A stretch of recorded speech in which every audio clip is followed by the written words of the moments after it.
Property విషయంలో confusion గా ఉన్నారా? గేటెడ్ కమ్యూనిటీలో ఫ్లాట్ తీసుకోవాలా లేదా విల్లా తీసుకోవాలా? మన పిల్లల భవిష్యత్ కోసం ఓపెన్ ఫ్లాట్ తీసుకోవాలా? మన హైదరాబాద్ లో ఏ లొకేషన్ లో కొంటే మంచి అప్రిసియేషన్ వస్తుంది? మరి నమ్మకమైన ప్రాపర్టీ కొనాలంటే నమ్మకమైన గైడ్ కావాలి కదా. ప్రాపర్టీ అడ్వైజర్ కోసం సంప్రదించండి వరాహస్వామి ప్రాపర్టీ గూగులర్. కాంటాక్ట్ 7207218485. నమస్తే. శ్రీ గురుభ్యో నమః. శ్రీమాత్రే నమః.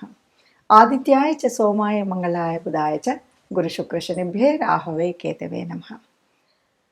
ప్రతి మాసంలో చెప్పుకుంటున్నటువంటి మాస ఫలితాల్లో ముఖ్యంగా ఈ మాసం అంటే జూలై 2024 గాను గ్రహస్థితి ఎలా ఉంది, ఒక్కొక్కరి మరి వ్యాపార ఉద్యోగ పరిస్థితులు ఎలా ఉన్నాయి, వివాహాది శుభకార్యాలకు నాంది ఎలా ఉంటుంది, ఇలాంటి విషయాలపై మన ఆర్థిక వ్యవస్థ, ఆరోగ్యం, వీటన్నిటి గురించి తెలుసుకుందాం.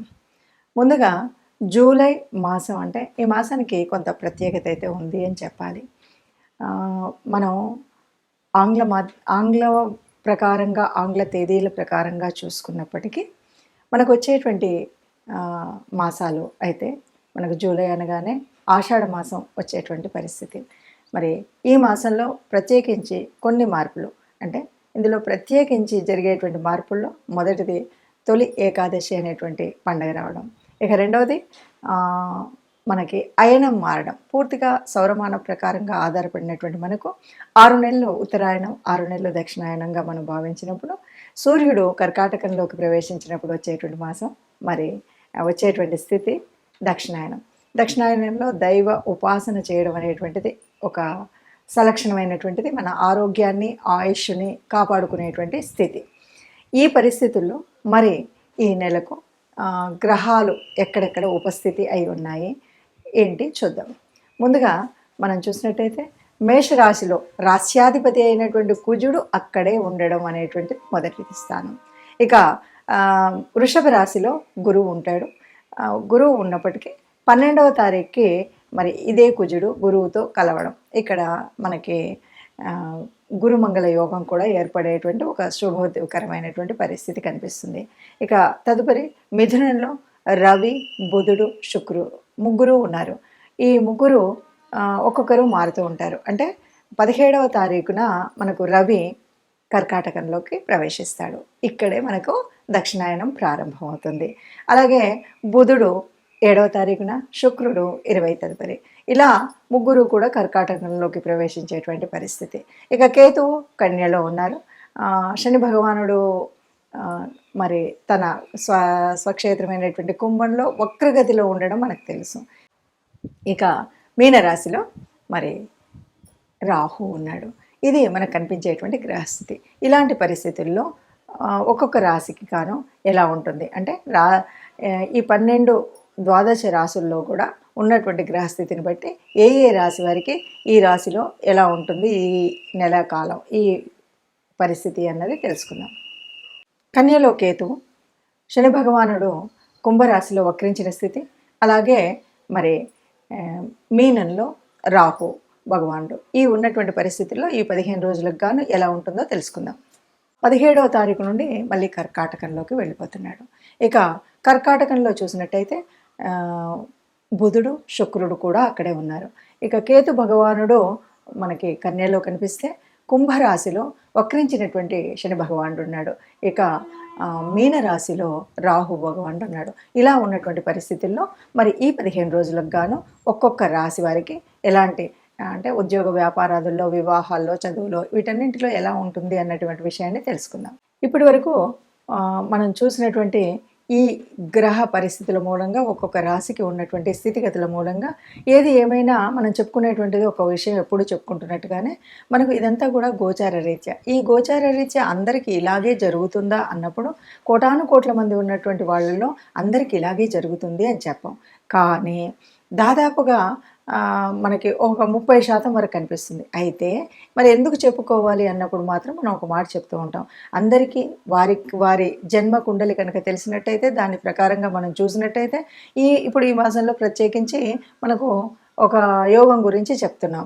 మొన్నటి వరకు బుధాదిత్య యోగం అని ఎలాగన్నామో ఇప్పుడు మనకి గురుమంగళ యోగం అని చెప్తున్నాం. ఈ యోగం ఉన్నటువంటి కాలంలో మనం దాన్ని ఎలా చేయాలి, ఏం చేయాలి అనేటువంటి పరిస్థితి. అంతేకాదు మరి ఈ మాసంలోనే మనకు ప్రారంభమయ్యేటువంటి దక్షిణాయన కాలం. ఇందులో కూడా మనము ప్రత్యేకించి మనం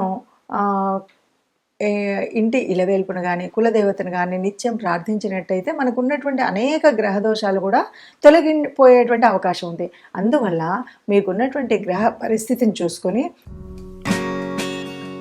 Hi, my name is Gautam and I actually stay in Malkajgiri itself. Right? I had this back pain. It's been 1.5 years. I have tried many treatments like chiropathy, oil massage, physiotherapy especially, but it didn't work out as much like what I expected. I strongly suggest homeopathy because నేను personally allopathy చాలా suffer అయినా. And I definitely do not recommend allopathy. You people can carry on with the homeopathy. Area Malkajgiri and doctor name is like Nageswar Rao and the clinic name is Neocare Homeopathy. చివరి రాశి మీనరాశి. మీనరాశి వారికి ఎలా ఉంటుంది అంటే రాశిలోనే రాహు ఉన్నాడు, ద్వితీయంలో కుజుడు ఉన్నాడు, తృతీయంలో గురువు, చతుర్థంలో రవి, బుధ, శుక్రులు. అయితే తృతీయంలో రెండవ పక్షంలో కుజుడు కూడా తృతీయంలోకి వచ్చి చేరడం, తర్వాత తదుపరి పంచమంలో మిగతా గ్రహాలన్నీ రావడం అంటే సంతాన స్థానంలోకి. సప్తమంలో కేతువు ఉన్నాడు. ఇది పరిస్థితి. వ్యయభావంలో శని.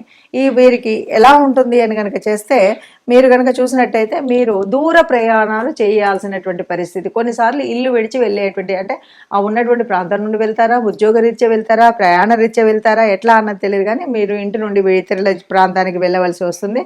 అట్లాగే ఇక్కడ ఒక ఆరోగ్య సమస్య కనుక చూసినట్టయితే ఏదైనా చర్మానికి సంబంధించినటువంటి అంటే బుధుడు ఉన్నటువంటి కారణంగా చర్మానికి సంబంధించినటువంటి వ్యాధులు, దురదలు, ఏదైనా పొక్కులు ఇలాంటివి ఉంటాయి కదా అనేటువంటివి మాత్రం కనిపించేటువంటి అవకాశం ఉంది. అలాగే స్థిరాస్తి సంబంధమైనటువంటి క్రయ విక్రయాలు ఈ మాసంలో చేయకపోవడం అనేటువంటిది మంచిది. మొదటి పక్షం అవనివ్వండి, రెండవ పక్షం అని ఏదైనా క్రయ విక్రయాలు అంటే మన ఆస్తిని అమ్మడం అయితే తక్కువ ధరకు పోవచ్చు, కొనడం అయితే ఎక్కువ ధర పెట్టి కొనవచ్చు. ఇలాంటివి లేదంటే ఇంకేదైనా ఇబ్బందుల్లో ఉండొచ్చు. ఇలాంటి ఇబ్బందులు ఏవి రాకుండా ఉండాలి అంటే మనం ఈ కొనడం అమ్మడం అనేటువంటి విషయాల్ని మాత్రం పూర్తిగా పక్కన పెట్టినట్టయితే బాగుంటుంది.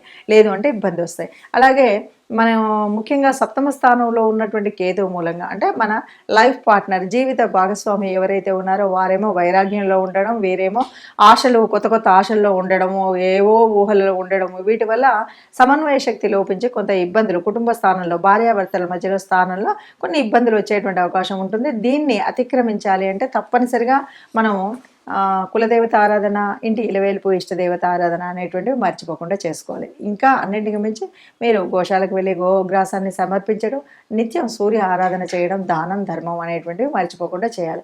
వీటి వల్ల మనకి ఏమి ఉపయోగం అంటే మనం ఏదైతే అనుకుంటున్నామో ఈ ఇబ్బందులు ఏవైతే ఉన్నాయో ఈ ఇబ్బందుల నుండి మనం దాటవచ్చు. అలా దాటాలి అని అందరూ అలాగే దాటి ఉండాలని, అన్ని రాశుల వారు సుఖంగా ఉండాలి అని ఎలా కోరుకుంటున్నాం అట్లాగే మీనరాశి వారిలో కూడా ముఖ్యంగా ఈ ఉన్నటువంటి ఈ చిన్న ఇబ్బందులు తొలగిపోయి సుఖంగా సంతోషంగా ఉండాలని కోరుకుంటూ నమస్తే. ఏం పరిహారం చేసుకోవాలి అన్నప్పుడు ముఖ్యంగా ఇప్పుడు వచ్చేటువంటి కాలం కూడా దేవతలకు నిద్రాణ స్థితి కాబట్టి మనం ఎంతసేపు దేవత ఉపాసన చేయడం, దేవతల్ని ప్రార్థించడం, అందులో ముఖ్యంగా మీ ఇష్టదేవత ఆరాధన లేకపోతే కులదేవత ఆరాధన అనేది మర్చిపోకుండా చేయడం. దానితో పాటు ఆరోగ్యం సరిగ్గా ఉండాలి అనేటువంటి వాళ్ళందరూ కూడా ఎవరైనా అనారోగ్యంతో ఉన్నటువంటి వారు కానీ ఇప్పుడున్న వాళ్ళు ఆరోగ్యాన్ని సమతుల్యంగా ఉంచుకోవాలనుకునేటువంటి వారు కానీ ప్రత్యక్ష సూర్యనారాయణుడు మర్చిపోకుండా ప్రార్థించడం, సూర్య నమస్కారాలు చేయడం, ఆదిత్య హృదయం వినడం, ఇవి ఈ మాసమంతా తప్పనిసరిగా చేయాలి. ఈ మొదటి పక్షంలో చేయాలి, రెండవ పక్షంలో చేయాలి. ఇందులో ఎలాంటి అది లేకుండా మీరు నిత్యం చేయడం. ఇంకా వీలైతే కనుక ముఖ్యంగా చెప్తూ ఉంటారు ధ్యానం అంటుంటారు. ఎందుకంటే ప్రశాంతంగా ఉండడం, మానసికంగా అల్లకల్లోలం లేకుండా మనం ఉండడం అనేటువంటిది ప్రత్యేకించి ఈ మాసం నుండి రాబోయే 4 మాసాల వరకు మనం చేయవలసినటువంటిది.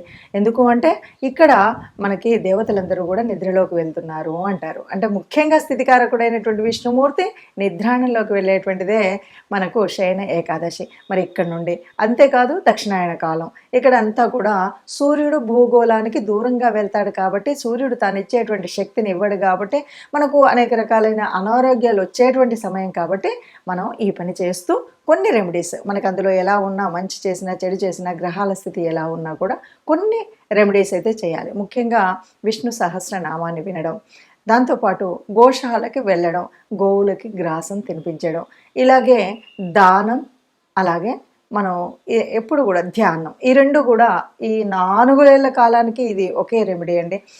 మనకు చేతనైనంత దానం చేయడం, ఏదైనా సరే ప్రశాంతంగా ఉంటూ ఇష్టం వచ్చినట్టుగా ఎక్కువ తక్కువగా మాట్లాడకుండా ఉండడం అనేటువంటిది మంచి రెమెడీగా మనం చెప్పుకోవచ్చు. ఈ రకంగా మనం చేసినట్టయితే అందరం సుఖంగా ఉంటాం, అందులో మనము ఉండాలని ఆశిస్తూ సర్వే జన సుఖినో భవంతు.